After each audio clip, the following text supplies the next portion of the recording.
기도하겠습니다. 좋으신 하나님, 오늘도 우리 그로 하여금 말씀을 묵상하며 이 하루를 출발할 수 있게 하시니 감사를 드립니다.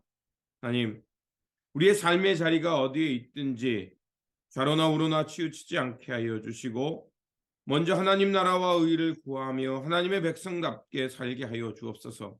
때로는 우리의 인생길에 어려운 일을 만나지만 그럴 때일수록 먼저 하나님의 주권을 생각하게 하시고 이 역사의 흐름이 하나님께서 이끌어 가신다는 것을 기억하면서 최선을 다해서 하나님의 뜻 붙잡고 살아가는 저희들 되게 하여 주옵소서.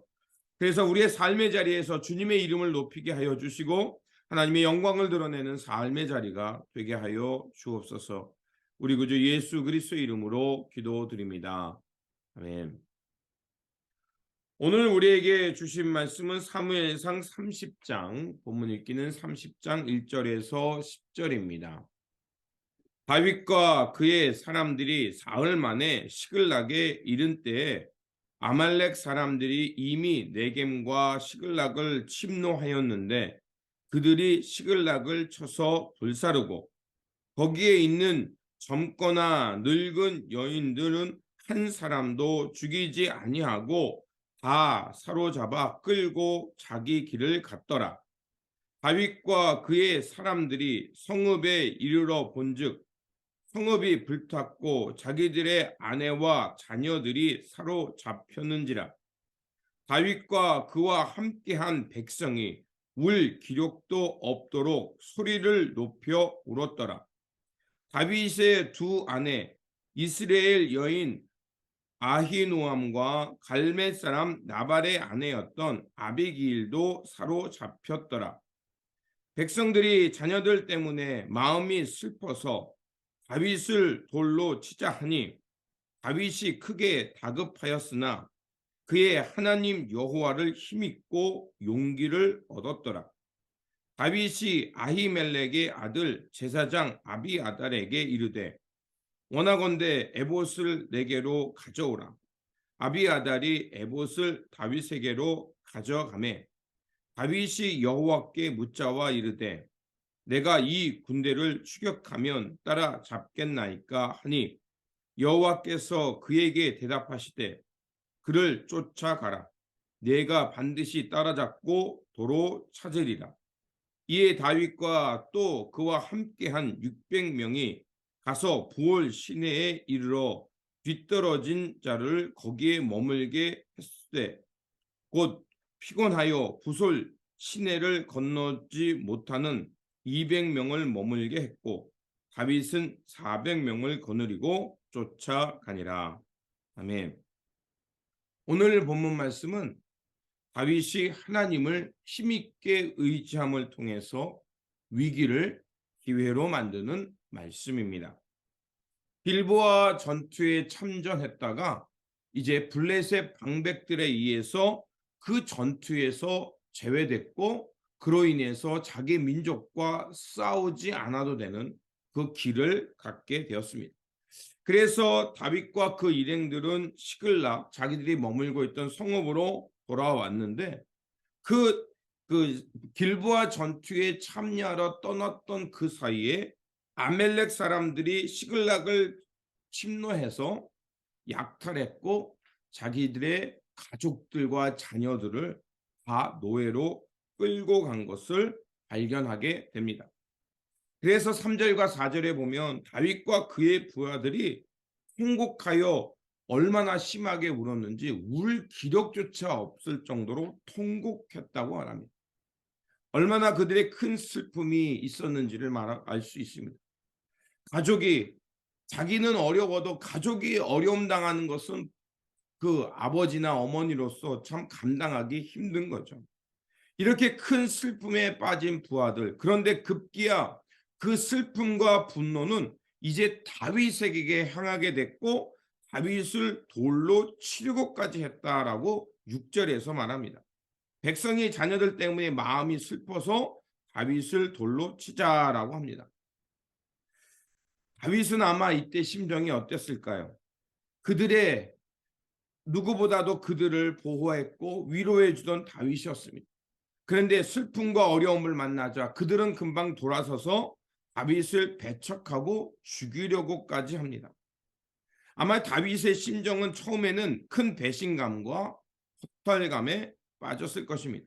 그런데 그런 위기 가운데 다윗이 어떻게 신앙인으로 믿음을 갖고 살았는지 오늘 6절 후반부가 우리에게 이렇게 말합니다. 백성이 자녀들 때문에 마음이 슬퍼서 다윗을 돌로 치자 하니 다윗이 크게 다급하였으나 그의 하나님 여호와를 힘입고 용기를 얻었더라.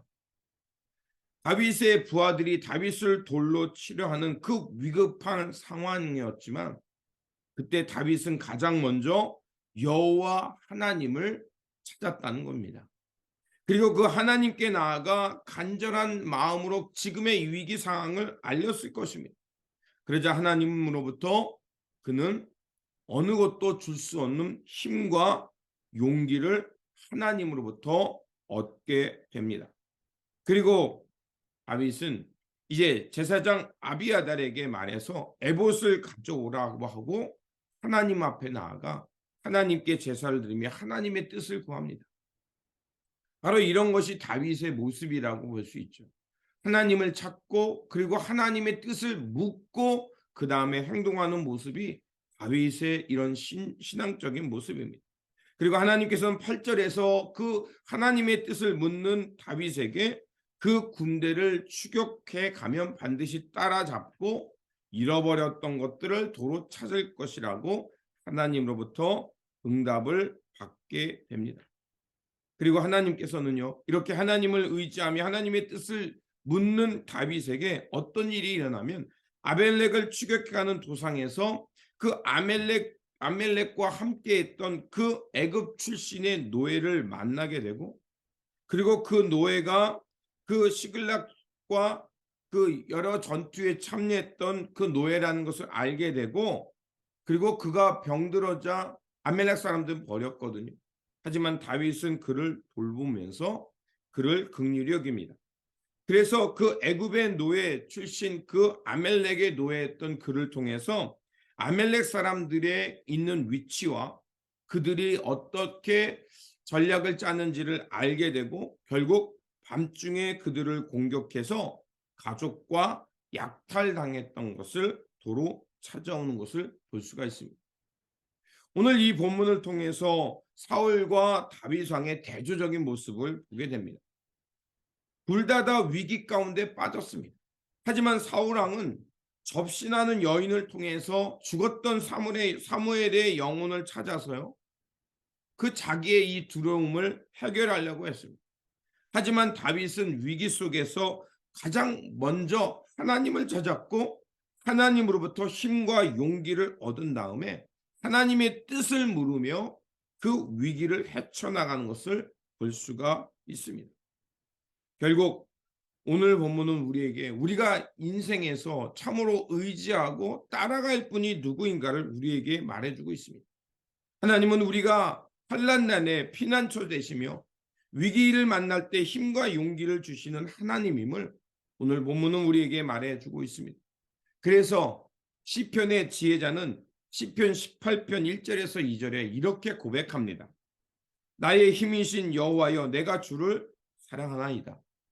여호와는 나의 반석이시오 나의 요새시오 나를 건지시는 이시오 나의 하나님이시오 내가 그 안에 피할 나의 밥이시오 나의 방패시오 나의 구원의 뿌리시오 나의 산성이시야. 다윗이 이런 시편에서 말한 것처럼 어떤 마음으로 그가 위기 속에서 하나님을 찾았고 하나님의 위로와 하나님이 용기와 힘이 되시는 것이 어떻게 드러났는지를 이 시편에서 잘 말해주고 있습니다. 우리가 인생을 살다 보면 때로는 지치고 어느 것도 피할 곳이 없는 막다른 곳에 이르는 것을 느낄 때가 있습니다. 그러나 우리에게는 하나 더 있죠. 바로 우리의 산성이요 요새요 반석이요 나를 건지시는 여호와 하나님이 계시다는 것을 기억해야 합니다.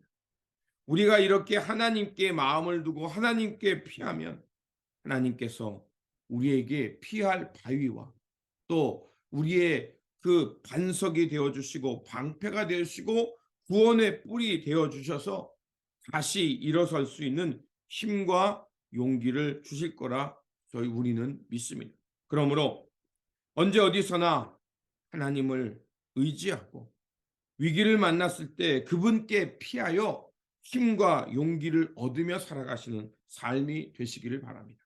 그리고 우리가 이렇게 하나님으로부터 도움을 손길을 얻으면서 하나님의 길을 쫓아갈 뿐만 아니라 오늘 우리가 살아가는 이 삶 속에서 누군가의 도움의 손길, 그래서 그들 가운데 하나님의 도움으로 인도하는 그런 안내자 또한 되어 살아가시는 저와 여러분들이 되시기를 주님의 이름으로 축원드립니다. 기도하겠습니다. 좋으신 아버지 하나님, 오늘 말씀을 통해서 다윗이 위기 가운데 여호와 하나님을 의지함으로 힘과 용기를 얻으며 하나님의 뜻을 쫓아 살게 되었던 것을 보게 되었습니다. 하나님, 우리도 위기를 만날 때 가장 먼저 하나님을 향해 부르짖으며 기도하게 하여 주시고 하나님의 뜻을 쫓아 살아가는 삶의 자리가 되게 하여 주옵소서. 혼란스럽고 더 어려울수록 여호와 하나님을 찾게 하여 주셔서 우리의 구원의 뿔이 되어 주시고 피할 방패가 되어 주시고 산성이 되어 주시는 그 하나님을 의지함으로 세상이 줄 수 없는 힘과 용기를 얻고 하나님 나라와 하나님의 귀한 뜻을 향해 살아가는 저희들 되게 하여 주옵소서. 그래서 아버지 하나님, 우리의 삶이 하나님의 이름을 높이는 삶의 자리가 되게 하여 주시고 그리고 우리의 삶은 누군가의 도움이 되어 살아가는 우리의 일상이 되게 하여 주옵소서. 오늘도 우리에게 귀한 일상 주심에 감사드리며 우리 구주 예수 그리스도의 이름으로 기도드립니다. 아멘.